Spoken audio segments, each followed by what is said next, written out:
Someone could have been like, you know what, that was a good episode this time. So you didn't screw that up at all. Banner, so Yeah, it does. That's important. That's the legacy. All right, I'm gonna start streaming. So Yeah, that's probably.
Welcome to MGoRadio 5.7 live from the Bow Store on Main Street.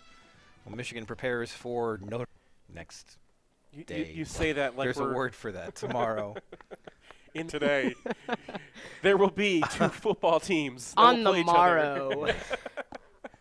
Yeah, I'm Brian Cook, by the way. This is a great start to our podcast. I'm Seth Fisher. We And usually we have do a this. special guest with us, Jane Coaston, Hello. Twitter bon vivant, and also Vox.com writer. I am senior politics reporter on conservatism, Twitter, and Michigan. And the funniest thing about your whole existence right now is that you have a Twitter bio, and at the end of the Twitter bio, It says "Go Blue," yes, Right. and I remain.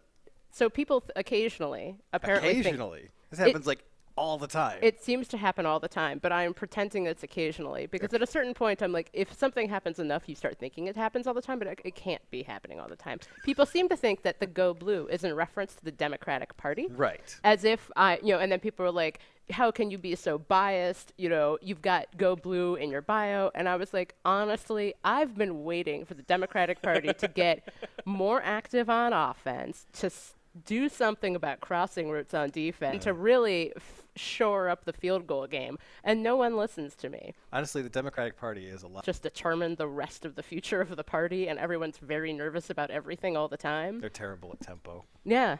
See? This is hitting you home right now. Very libertarian. And it was mostly like the kind of libertarian, like all drug laws are bad. It's like Oregon. That was where my efforts were going. And then because I was editor-in-chief my senior year, and towards the second half I was finishing my history thesis, which meant I spent most of my time in that office yelling about Nazis, because I wrote my history thesis on Nazism, which is why in the Michigan Review office, many years, people would come in and be like, why do you guys have so many books about Nazis? No, there's a totally different reason Yeah, for that. at a certain point, I'm like, yeah, I'm not getting those books back. No. At least they're useful. I have Rise and Fall of the Third Reich. Doesn't make Spine? Oh, why would you put that on the spine? I don't know. And then gradually the section has gotten smaller and smaller as other books that are the most horrific episodes in world history. I have other books now, which is good. Right. You know you're allowed to put them like behind on the shelf, Yes, right? Like you we have sit them around. Right. And also because in general, I'm not really like, it's time to reread this. I've finally gotten to the point where most of the things I wear do not have Michigan on them, but also most of them don't have something to do with Nazis. And then, some stuff happened in the news, and then the Nazis came back, and I was like, oh, this was not where I thought this was going. So you need to buy some Michigan gear from the Bow Store. Exactly. We are very excited to be back here to pick up more Michigan gear. It's a really nice store, and also it's just, I don't know, there's something very reassuring about being in a place with just Bo Schembechler quotes about how team when it's good, but nice to your team when we don't even mention the sponsors until I remind you. Well, they have ads. It's downtown, the University. So you just showed up on Twitter and started read book, because actually Twitter is into like wild craziness and people screaming at each other. Like, I remember your avatar was like a British telephone booth. Yes. or something like that. It was definitely that. It was definitely. I had a lot of. I had a And lot you did of. that. You did that with everybody. It's right? true, and I had a lot of things to say because this would have been like 2009, 2010. A lot of thoughts And on it was, the issues. It was kind of an interesting evolution from, so blogs happen, and then everybody has their own blog, Mm-hmm. and then there is this kind of college football community, and then Right. sort of college football Twitter, Yeah. and you were kind of like the link between. When the GOP, and it's really interesting, and I'm really excited that I'm getting to do this. But when students ask me, like, how did you get into journalism? I was like, college football Twitter? Like, on the one hand, I was at the University of Michigan. I was writing about politics, and I was like deeply ensconced in political science and thinking a lot about conservatism and thinking about how people come to conservatism as a specific political experience. But on the other hand, I was also like Twitter, and then Spencer Hall invited me. He was like, your tweets are fun. Do you want to write for Every Day Should Be Saturday, which was the late, great college football nonsense website. And so at the time, I was working in PR during the day, and eventually became a speechwriter at the Human Rights Campaign. But at night, I was writing for Every Day Should Be Saturday, and then I also started writing for SB Nation's NFL page. I was covering NFL games. And it was a really interesting experience because I think, and I've said this often, that writing about college football is a really great way to get experience about writing about something that everyone's going to be really mad about all the time. And people have really, really intimate feelings about that go back to like the deepest roots of their childhood. Their or like viewpoints are entrenched. their viewpoints are entrenched and they don't want to hear about it. Yeah. And so, when people are like, how do you handle people on Twitter? I'm like, I wrote about domestic violence in the NFL. Like, there's nothing you can say to me now. But like, it was this really oddly easy transition point to make from, thinking a lot about conservatism and politics and thinking a lot about college football and being able to use that, especially because college football is a uniquely unifying subplot about football and basketball. So, like, we can have this conversation and, like, yes, we absolutely can. And so a lot of my thinking, just in terms of how, for people who think about politics all the time, especially, I've been saying recently that, like, I did not intend politics to become more like sports. Like, Yes, I really more the was, other way. I was really hoping for the other thing to happen. But it's been fascinating. Relationship has built. Yeah, and so one of the things that, kind of leaps out is that my wife published a piece, and she got some pushback from that piece, and she was not used to that. And she had a really hard time with some people who were saying some bad things about her on Twitter that were unkind.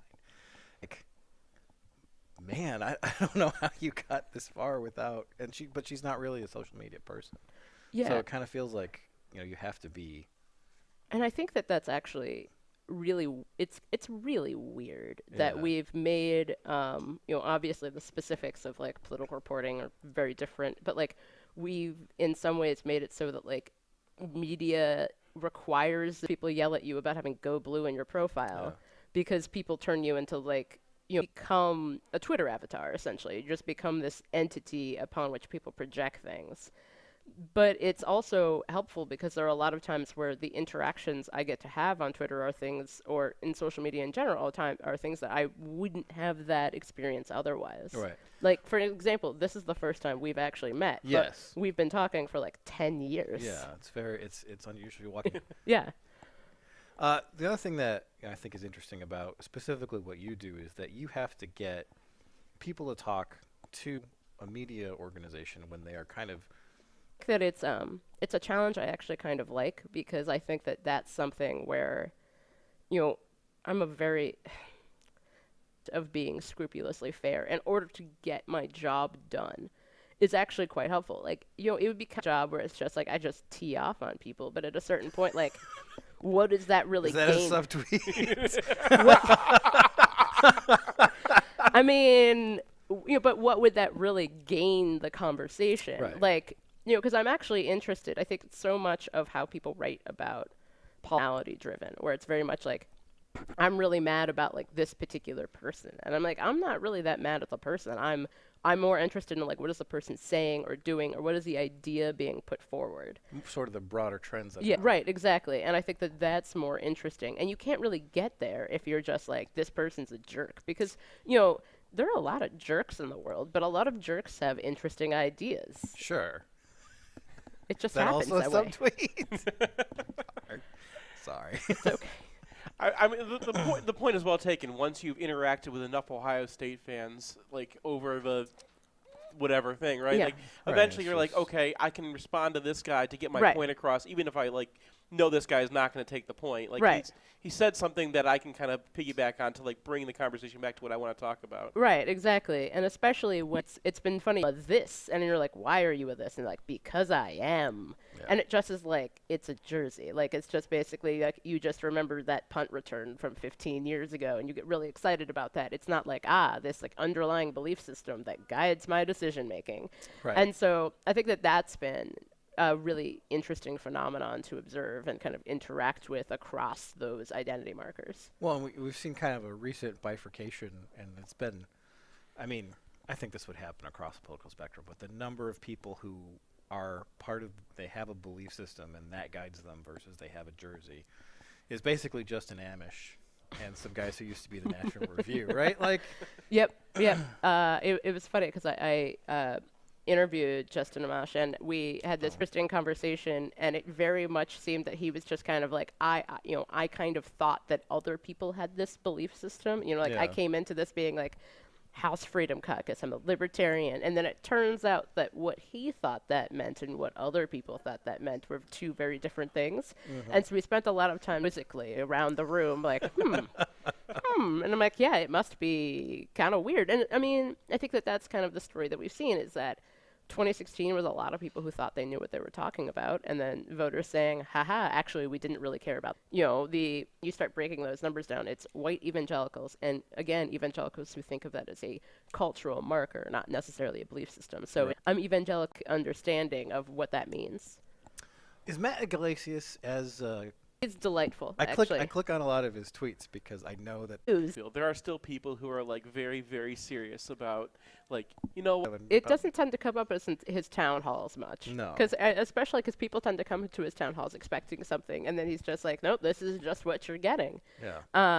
But yeah, I don't think he's quite that. People have been reaching out to him on this, but I think that I honestly. of idealism. Probably. But there's a certain nobility in doing something that means that you know you're gonna have to get a new job. Yeah.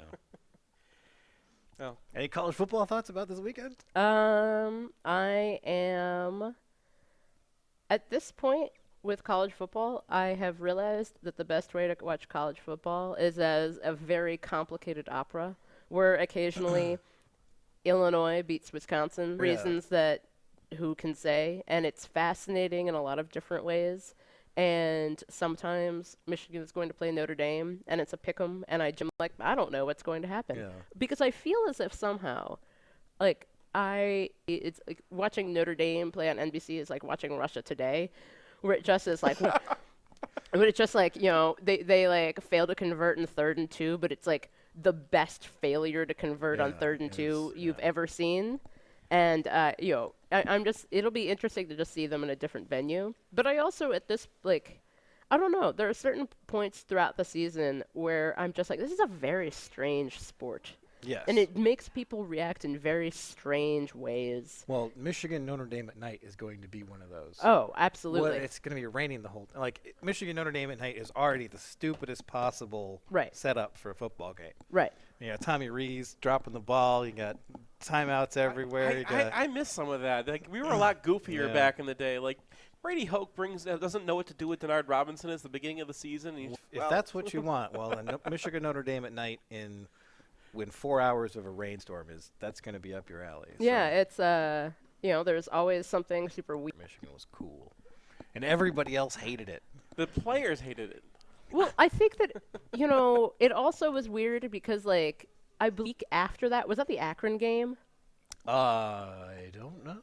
I feel like there was something like the next week completely just like it was that 2013 season Yeah. where we almost I believe That's on the lights too. Yeah, when we had like the chicken show and we beat them. Yeah. Devin Gardner is like magnificent. Yes, and then and we're just overlooking the fact that he got annihilated 25 times, and Right. like it'll be fine. yeah, and then I believe the next week is Akron because I remember this because my spouse and I had just started dating, and they elected to watch the Akron game with me. And I, after that, I was like, well, clearly, like, this is going to work Yeah. because you didn't, like, wander away and out of the house me forever. There are certain moments where I go back and I think about, like, because there was that whole Fox thing earlier about how, like, actually, Bo Schembechler never made the national championship game. Like, we're asking Michigan to do things that it hasn't done previously. Oh, the Clad thing, yeah. And I thought that was interesting, but it also it's weird how you remember specific aspects of certain years. Like, I remember that 2013 Ohio State game, and somehow in my head those two things, like, correspond, and I don't really understand.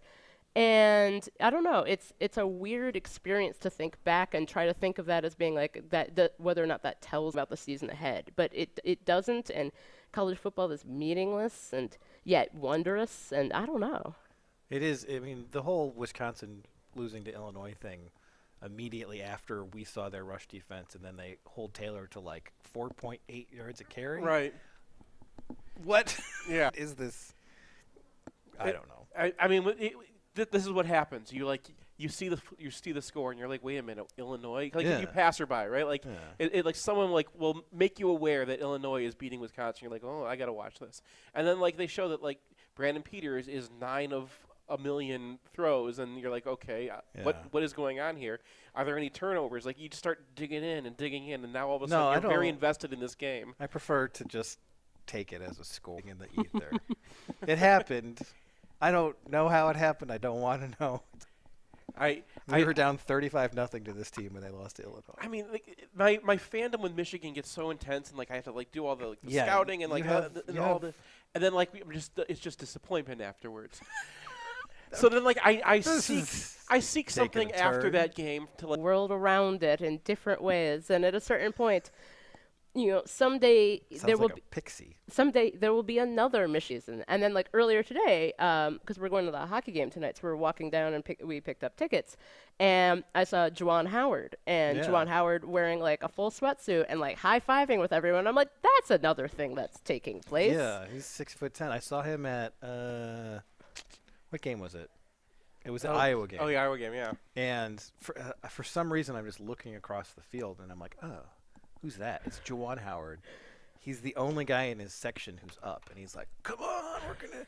And everybody in his section is just like, I don't know. That was when I decided he was going to be a success here. Yeah. Because he's like not too cool for school. He's all right, we're going to win this game. I respect the idea of someone just being like, I have a job again where I can just wear a sweatsuit as much as I want.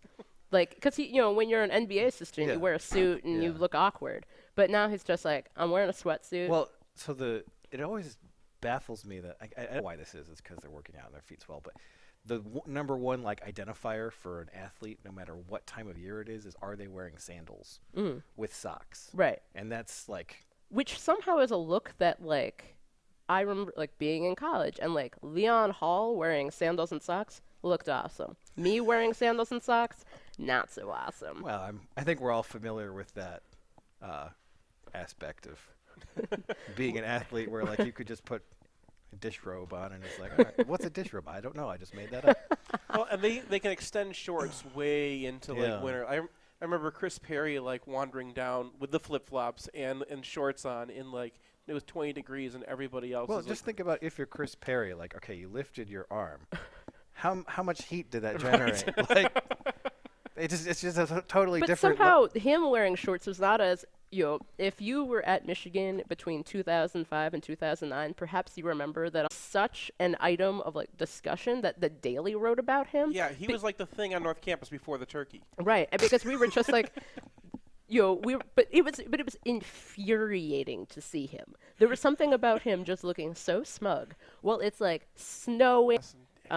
Like there's a moment where I'm teaching at the University of Chicago, and so there are moments where I see college students, and I'm like, we look like close enough in age. And then there are some where I'm like, off in age. But being back on Michigan's campus, like, it's funny because I'm like, I can't tell anymore. I'm just like grad school, professor, child, I don't know. Like, you're all... See, I feel like there was a point about 4 years ago for me where students went from like hypothetical contemporaries to children. Now they are children, and I am no longer a hypothetical contemporary. But Yeah. and I know that happened a long time ago, but like, you know, you always feel that you're younger than. In your mind while you're out there. When we take the field, we're gonna win. We've got big goals. We've got big ideas. We've got to win this game, and there is no game on the remainder of our schedule more important than the one you're going down to the tunnel to play today. Now let's go. Let's go. Underground Printing is proud to present the Bow Store. Visit us 33 South Main or online at www.bow.team. Printed apparel order. Pogo from Underground Printing takes the aggravation out of custom printing for a group. Whether you're selling shirts for a fundraiser, organizing a large event, sizes and payment for a family reunion, Underground Printing is here to help. Save time and hassle every step of the way with our easy-to-use site. No more guessing what to order, chasing people down to pay, or wasting time trying to sort out who needs what. We'll set it up and you can just sit back. We can even take care of individual shipping. To learn more about Pogo, visit us at any of our convenient locations or at pogo.undergroundshirts.com. Lunch, and he asked me what someone in their 30s married with Coach 29 invest with the appropriate risk tolerance. Make sure you have enough. If your needs are any more complicated than that, connect with us at peakwm.com to book an appointment. Peak Wealth Management. Retire with confidence.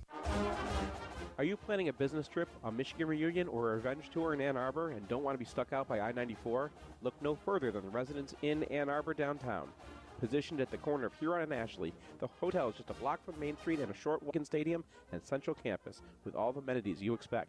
Also, we podcast here most Sunday mornings, so if you let us know you're coming, we'll let you put a shout out on the pod. That's the Red. In southeastern Michigan, the yearly cost for a nursing home averages $90,000. Visit AnnArborElderLaw.com or call 734-945-9693. That's 734-945-3. The University of Michigan was the place we all came together. It's where we pursued our curiosities and where we rallied around things that really mattered. The Alumni Association has now made it possible for you to reconnect with your fellow Wolverines around endless topics within alumni online communities. It's where you can join in the discussion or start your own on any subject from your career, identity, hobbies, or interests. Go to umalumni.com/communities and keep the conversation going.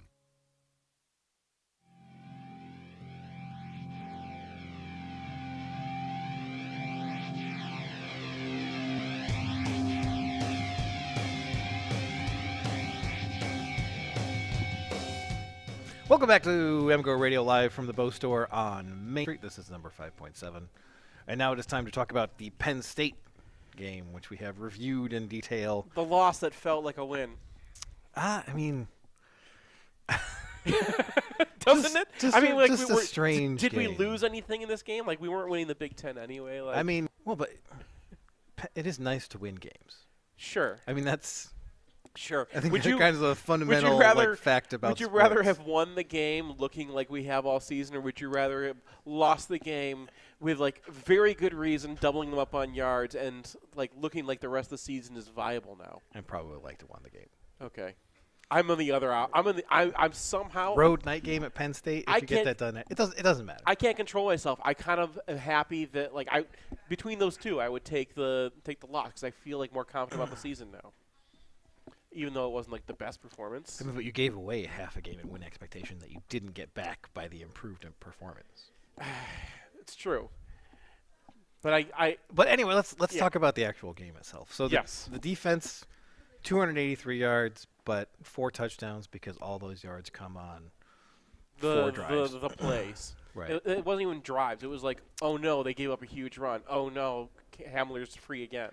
Yeah, has no drive longer than 6 plays. When they score 28 points, it's just it's a weird game. So, you kind of go back to it and you look at it, and yes, the officiating didn't get any better on review. It's particularly grating because you look at the Hudson one in detail, and that hits the tight end in the face push-off. An interception is a strong possibility. Yep.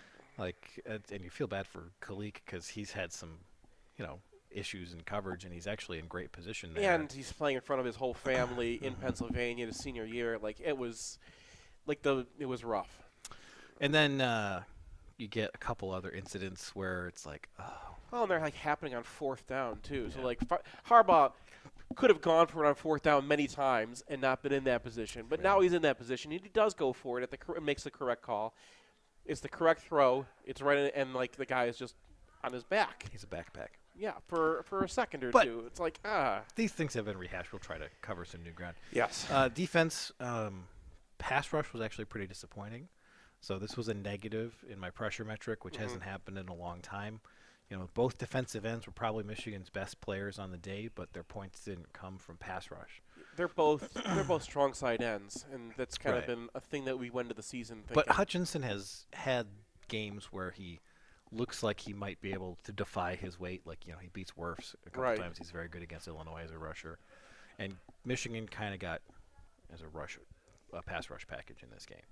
And that's disappointing. Not a huge surprise, I guess, but the run defense is very good except for the one play where, again, Kalik, this time I think it was on him because he's not blocked. Dwumfer actually does a pretty good job to burrow in, and neither of his blockers gets off at all. And then there's a gap. There's nobody in the gap, and there's an unblocked linebacker. So it's got to give that out of him. And then, the first Hamler touchdown, going cover zero, putting a safety on. That was. It's just. And you know what? Because I clipped that one in my my neck Sharpies about the switching or a switch had happened on that thing, and really he wasn't the switch guy. He was supposed to be he was just in man coverage on that dude. And so, but it is related to the crossing routes, right? Yeah. Well, it's 3rd and 3, so he's probably thinking crossing route. Right. Yeah. So you've got the first third down of this game.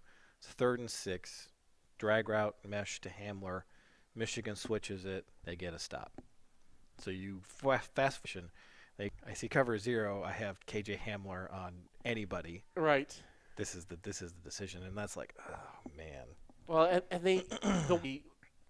I was actually more nervous about the not connect. It was the one where Ambry is out there all on his own, and I think he just threw it long on him. But that one was a switch. So there was a switch. You see Metellus go from the deep safety to 1 yard off the line of scrimmage covering a Hamler drag. Right. There's probably a bust there. Yeah, I was pretty sure it was Hawkins. Hawkins has to get back on that. And then we see Hawkins bust on the other Hamler touchdown. Tempo, Michigan is bad at tempo.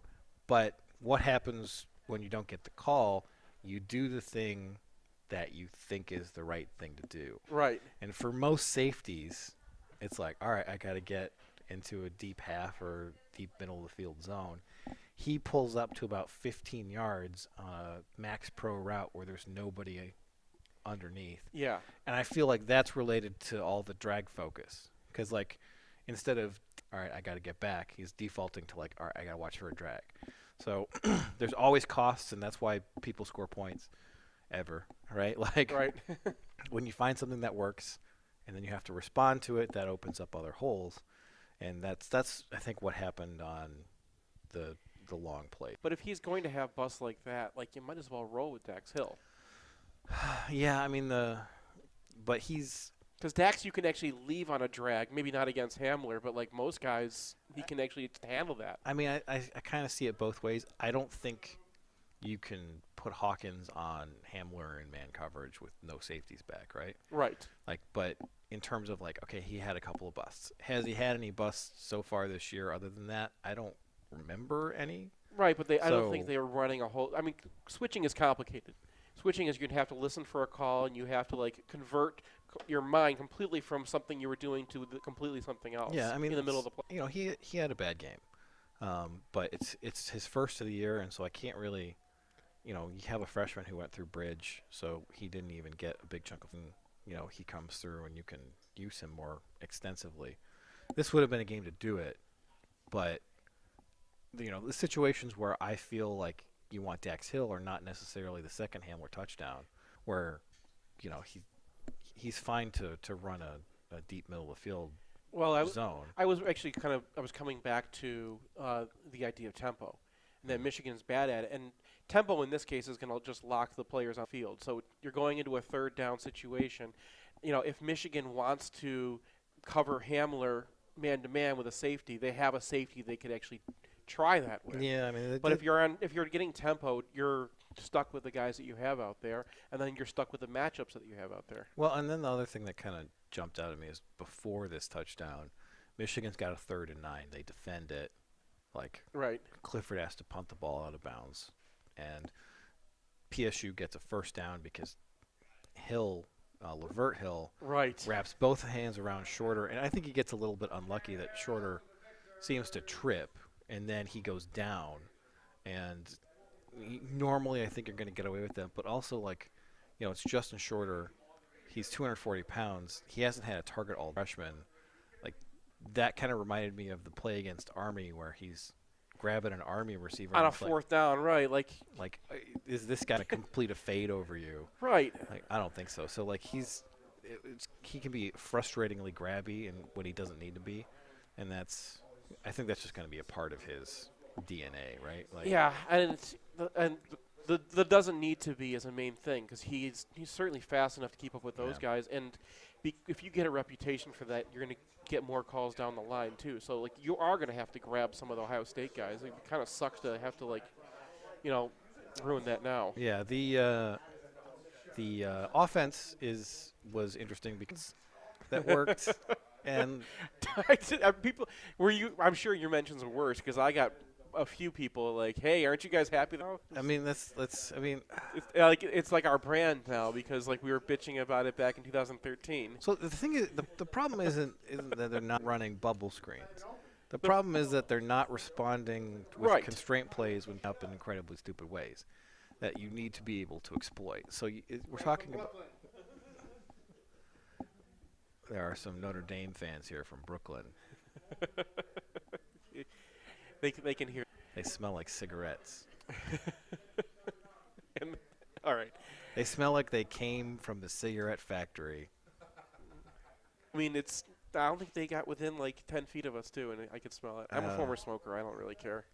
Really? Yeah. Oh. Anyway. Yeah. So Michigan's offense, we're talking about a lot of bubble screens that go for 10.7 yards an attempt, even though a couple of them were massively screwed up. So Michigan has one set up for I don't even know how many yards, and then Nico Collins runs a slant. Right.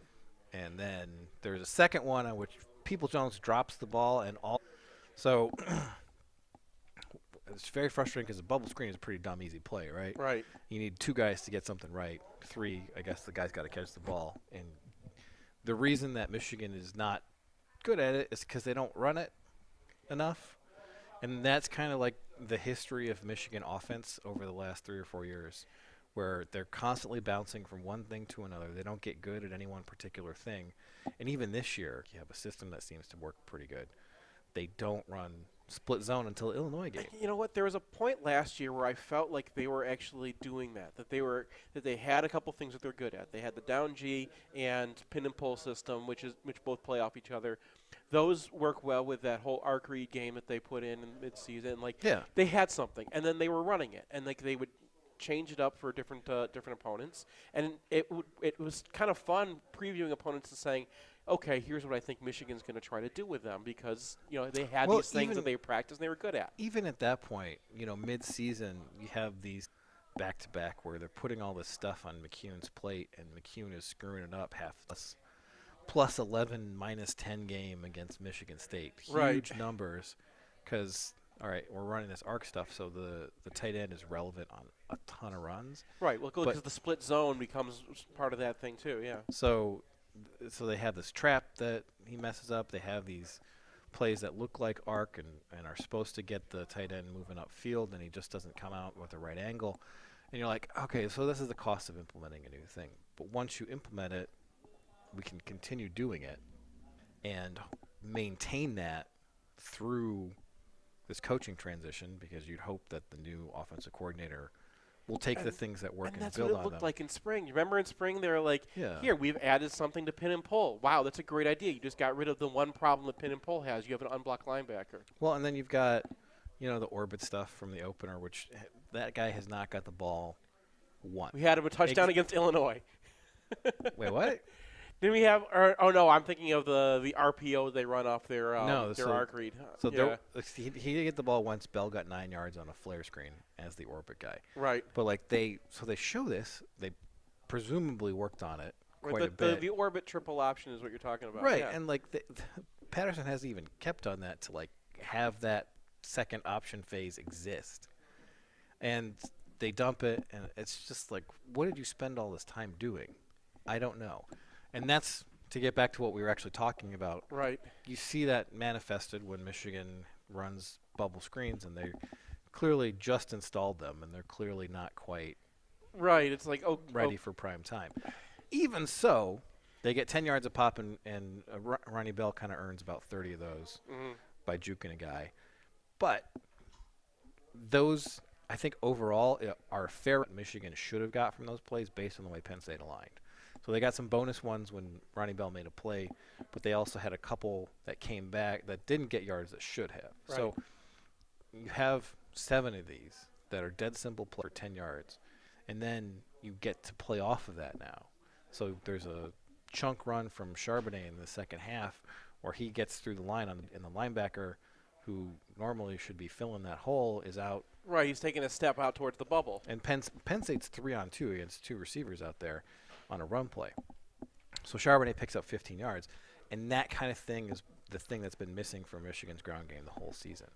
And the way you buy those defenders back are by stretching the field horizontally, by reading them, which Michigan hasn't been able to do, and by screwing with guys with Harbaugh trap stuff and just buying linebackers back, screwing with safeties.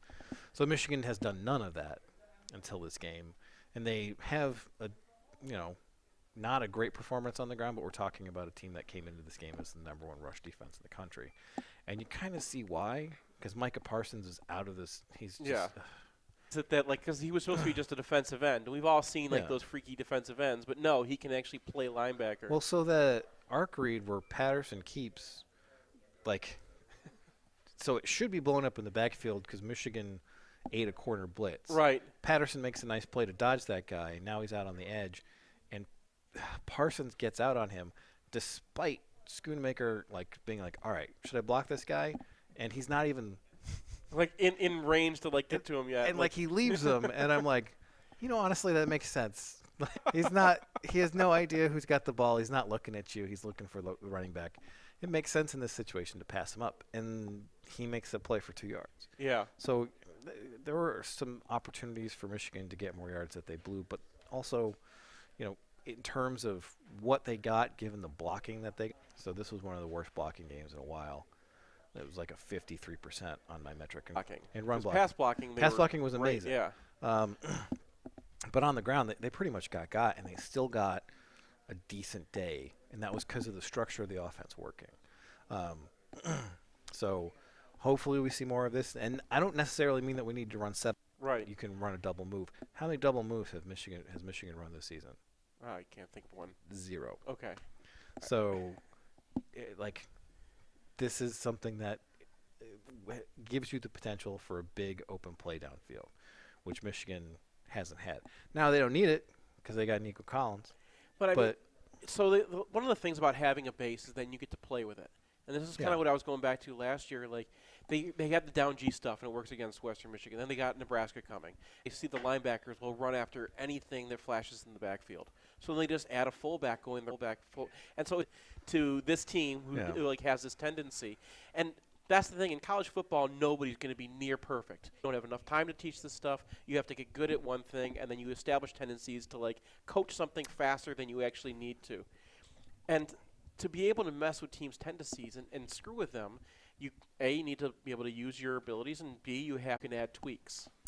Yeah, and so the other thing that kind of jumped out to me is something that Michigan was focusing on is they dumped that didn't because Penn State corners were turning their hips inside pre-snap, which is what are you doing? Because you can do that after the snap. That's like we're talking about, an offense that can be pretty simple given the personnel it has. And Shea Patterson has some clear limitations. This game plan was much better at getting around those limitations. And, if he had his normal accuracy, I think we win this game. But he was a little just kind of off.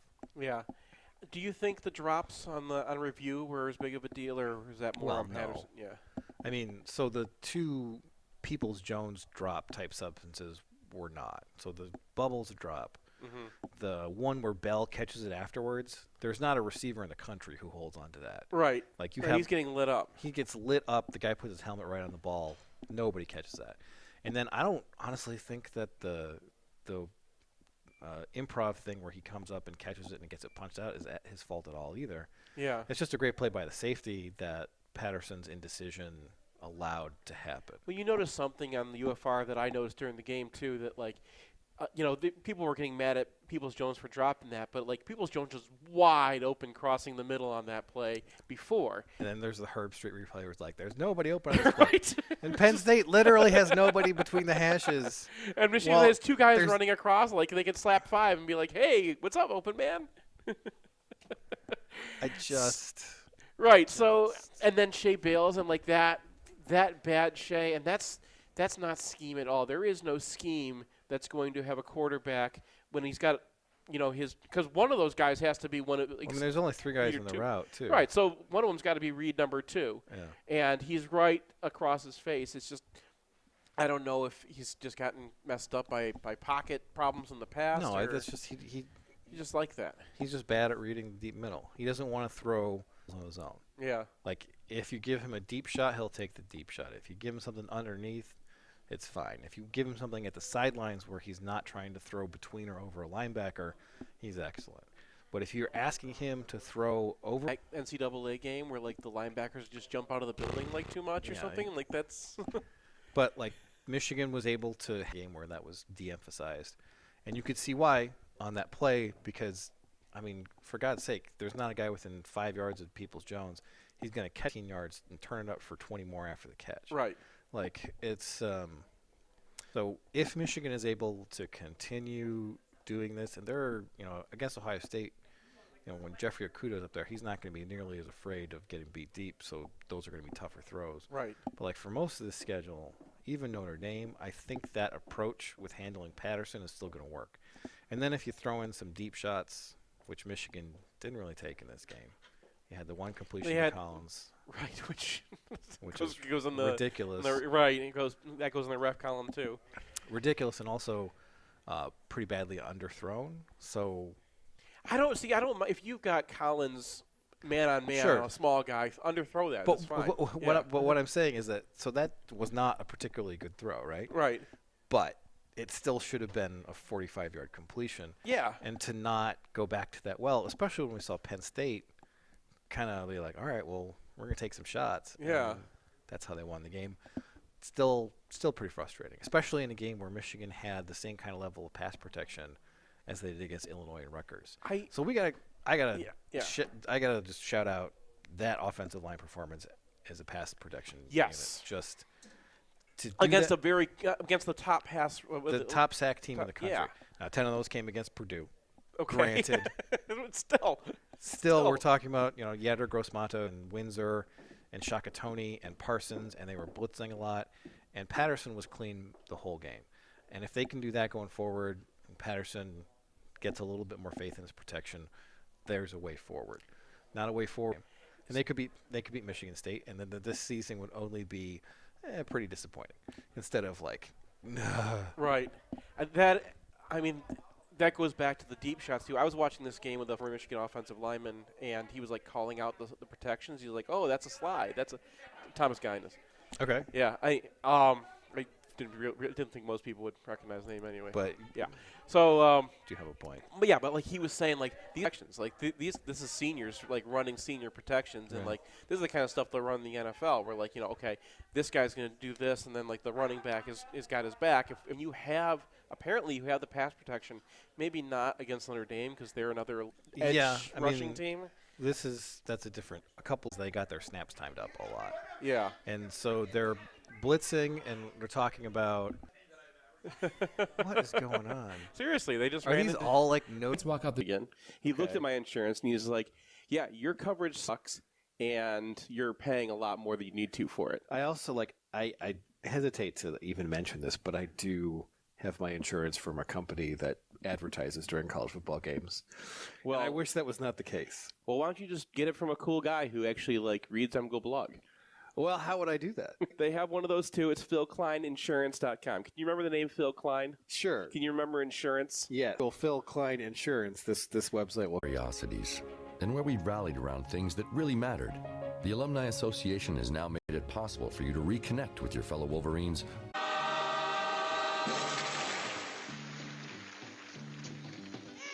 Like the Okay. World champion sauce maker. So he's here already as well. I'll throw bologna on. Are you? Do you get to call yourself a pit master, or do you have to a more job? Everybody up here loves the sweet sauce. Down in Texas, they love pepper. They like jalapenos, things like Just that. the pepper and vinegar stuff. Yeah. Yeah. Up here, it's all sweet sauce and pork. Mm-hmm. But if you smoke it right, so you get the salt and the pepper, and you get the bark, and you get the smoke flavor in there. That's all you need. I mean, I do a lot of pork because it's easy. Right. Like it's hard to screw up. You're talking to a Jew. I have no idea where. I could screw up pork easily. You're missing out, man. It's as Yeah. easy as anyone can do it. You give me a dead squirrel. Texas will cook anything. Okay, well that's fine. Yeah. You find it on the side of the road, throw it on a pit, and we're good. So, have you barbecued squirrel? Maybe once. Maybe once. So it really wasn't worth it. Where it's going to be here. I don't know. The people here, like, really. I guess this is probably every college campus. They're like, they're like huge. They're a menace. Yeah, there are some massive squirrels here. This We noticed guy, that the guy who gave you a squirrel is like, there's some good eating. I was like, you guys have so many squirrels. Is that an Ann Arbor thing? And I was like, I mean, maybe it's like the old squirrel. couple from Michigan. They're having their they don't spring that on us until like we're others who were at that wedding. I know for a fact. Yeah. Hi guys. So they were complaining about the heat too. Anyway, it's miserable. Anyway. Yeah, so it's lovely. It's a lovely town. I enjoyed the barbecue I had, but there's just like people in the South. Oh my God, I'm dying. Bread, milk, water. Yeah. Because Armageddon's coming. I just open the window. Yeah. Because it's like this is the weather I like. So it is what it is. Steaks, they provide everything. You brought the pit that I saw, right? The one that's all Michigan got up. It's all loaded up. It's gorgeous. Yeah. It'll be a little bit chilly, but it'll be fun. And then we'll be in the gray lot tomorrow next to the band building. Oh, so people can actually buy and try the people like, when are you coming up here and I can taste this? Yeah, I mean we get people like still who email us and like I did this recipe and it was amazing. Yeah. So that's the one that I kind of put into my. I just met a nice couple out here that said we love smash burgers. I'm like, did you get it off of MGoBLog or like smash burgers? That's And I tried your charcoal technique a couple times. How'd it work? I still don't know what I'm doing. What's the charcoal? Pork butt in the middle. Yeah. So it's not over direct heat. So it's you put unlit coals on the bottom and then lit coals on the top and it kind of burns down. Right. I've had inconsistent results with that approach, so I don't know if it's that has made a difference. The natural stuff? If you get a lump charcoal, Yeah. which is actually wood that's been burned down, Yeah. you get a cleaner burn, you get a hotter burn. You're not buying that processed stuff from Home Depot or from Lowe's. I mean, I guess for me the problem is that it's so inconsistent in its sizing, right? That you can get like a chimney starter full of this stuff, and then the temperature on that isn't at all what you expect because there's this one big chunk, right? And it doesn't. If I do, is like I want super high heat because I'm gonna just grill something. Right. And that's the standard, right? Everybody just cooks steaks or hot dogs or bratwurst for 20-minute cook. No. So buy the good stuff. Don't skimp on the charcoal. The old-fashioned charcoal. What? Those brick charcoals. It's like they're okay, but you're asserting that like the burned stuff that is aerosolized. Yeah. It still gets into the flavor of the meat, and it tastes like that. He's correct. Yeah, he's correct. So like when you use this other, like when you use the wood stuff, it tastes like wood, and like you're like, oh, this is Like, that was the first moment I had, like, the aha moment, like, wow, I've been doing this wrong, because that's the difference. This sounds like this this needs a taste test. Well, I'm going to stop behind the gray lot tomorrow. Sure. I'll show you. All right. Thanks for coming by. Thanks for having me. It was good seeing you. Pleasure to finally get up here and hang out with you guys. Tomorrow will be fun as long as the rain holds off. The gray lot's right behind Ravelli and Yost, so if you wander by there and something smells amazing, hit Joe Pichey up. Come on by. Yeah. All right. Let's have one last commercial break, and then we're going to come back and talk about Notre Dame. This is Matt Demrest, the owner of HomeSure Lending. We're a local mortgage company here to help you purchase with confidence and refinance with ease. People don't very often, so it can be confusing. We'll break down every single line item so that it all makes sense. And at the end of the day, if we're not giving you the best deal, we'll tell you to go with the other company. We're here to offer our simple mortgage guidance. This is Seth Fisher from MGoBBQ. Over the years, we've sent dozens of readers to use HomeSure Lending, and every review that's come back has been raving. I myself used them to refinance after doing our original loan through our bank. I was amazed how much smoother the process was for our complicated loan. Brian used them, you should use them too. Finding out whether it makes sense or not to refinance or getting pre-approved to buy a new home is easy. Head over to homesurelending.com. That's HOMESURE lending.com/MGoBblog to find out more. Or call us at 734-531-9950. That's 734-531-9950. I've got two of my favorite people here with me, kind of an annual tradition, Cooper and Colby. Cooper, how old are you? 11. Colby, how about you? 9. Can I get a go? NMLS number 1161358, Equal Housing Lender. Say, do you like clickbait? Do you like articles that take about 5 minutes and zero knowledge to write? Snellman, show you the way. Special offers available for returning lessees. Financing available with approved credit to qualified buyers. Client participation may affect savings. Optional equipment available at additional costs. Look no further than the Residence Inn Ann Arbor downtown. Positioned at the corner of Huron and Ashley, the hotels. We've got big ideas. We've got to win this game. And location at 333 South Main or online at www.bo. Yeah. So Louisville is 100th in S&P Plus. Right. It's just S&P Plus now. Virginia. So Boykin, I think, may have been underrated all the way up until this ridiculous combine performance, right, especially for a guy his size. And I don't necessarily think Claypool is at that. They're not going to play them. No, but Vincent Gray might be able to. No, wide receivers are essentially non-existent. No, he's a slot receiver. Yeah. The guy they officially list is it's Bowling Green right, and New Mexico State this year. Right. So doesn't seem like a huge threat. Right. They have Finke back, who's the slot receiver who did the improbable thing over Hawkins last year. And Michigan fans are the only team in the country that thinks Chris Finke is a threat. I mean, he's a good threat. He is kind of Durdilio-esque. I think he's respectable. If you want to move the chains on 3rd and 6 or something, that's a pretty good option. He's set up as a segue into my point. Well, you said no! Where, they don't throw to him a lot. He wears number 84, and you will see him because he's going to split out wide, and he's going to, go in the seam and do his Notre Dame tight end. His pass protection, if you look at the other teams that are on that limb are they're very much a dink and dunk pass offense. Yes, and it's Brian Kelly. Brian Kelly's been doing that for 15 years now. So they have a veteran. They have 4 returning starters on their offensive line, and I kind of feel like he's a big dude. He's 6'6". He's top heavy. Would you want to see sophomore Ben Braden at left tackle? I mean, he has this thing where a fast linebacker who's blitzing will just zoom by him, and then he turns around and goes, "Oh crap!" and that happens to him multiple times. So this kind of feels like a one-on-one matchup that favors Dwumfor. Yeah. And the rest of their line, very very good. Yeah. The freshman center is it's Redshirt. Yeah. Well, it's Jared Patterson. Michigan wanted him badly too. So. But that kind of seems like, it might be 2 or 3 plays that Dwumfor is able to, make an impact. But if it's a 3rd and 6, that's potentially game swinging. So got to have something for Dwumfor in this game. And then, got to contain the run. Because the most Brian Kelly stat on the team is they have a guy running for 7 yards a carry. That guy is just a guy, man. He is like a little bowling ball dude. We've seen that type a million times, right? He's high, he's good at pass protection, and they might not even start him because Jafar Armstrong is coming back, who's their receiver / Yeah, I mean, and they've been talking he's going to be. I think the guy who's got almost 600 yards on 80 carries is probably going to start this game. Right. But we're going to see Jafar, who was the #1 guy coming out of camp, and it just kind of feels like this. Are they going to be able to run the ball against Michigan's front four? I mean, I think they'll have some success, but yeah, the running game is very simple for them too. It's just a sideshow. So like, there's not a whole lot of things that they do, and I feel like Michigan will do better against them than like some of the other teams that focus more on running get screwed with that much. Well, also like, what are the strong points of their ground game? Tackles. And tight end maybe a little bit, and then they are very tight end heavy. What are the strengths of Michigan's defense? Well, they have tight ends who are very good run defenders. Right. And then they have guys who can get sideline to sideline behind them.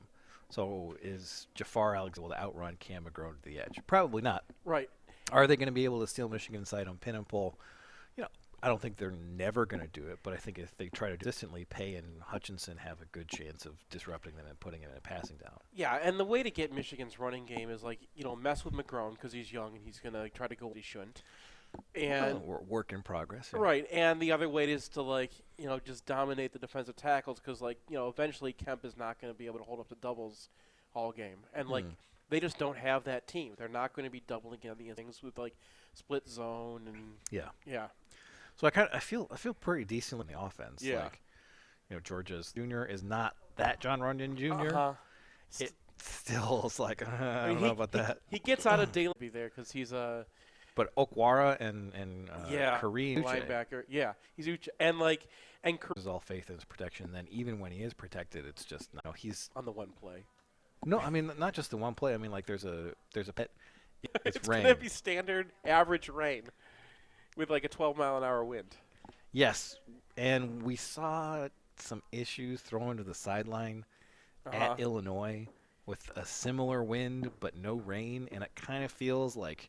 Those hitches might be getting blown up field, might slip out of someone's hand. It just kind of feels, that ability. Which team can... Assuming that doesn't happen. Right. I mean... If you could learn... If Michigan can read boundary field. So it kind of feels like you put the tight ends over to Okwara and then run pin and pull and see if you can deal with it. Yeah, so their response to that is they slant. So they'll stay in an under all day and just slant wherever they want to go. So if you slant to a pin and pull and Okwara's got a guy outside of him, it doesn't matter, right? Right. So right. The problem is if McCune isn't back, I don't any tight end. I mean, there's a high Michigan needs to break some plays on the ground. Yeah. They can't win this game. Run defense. So if this was last year, I'd feel more confident. Because if this game was played last year, I would feel more confident. On the arc, and that's to keep up with Shea. And last year, the final drive of their game. The feeling is that Michigan Stadium is going to be night, loud, rained on. They're going to be the people are going to be crazy, and this is going to be our high point.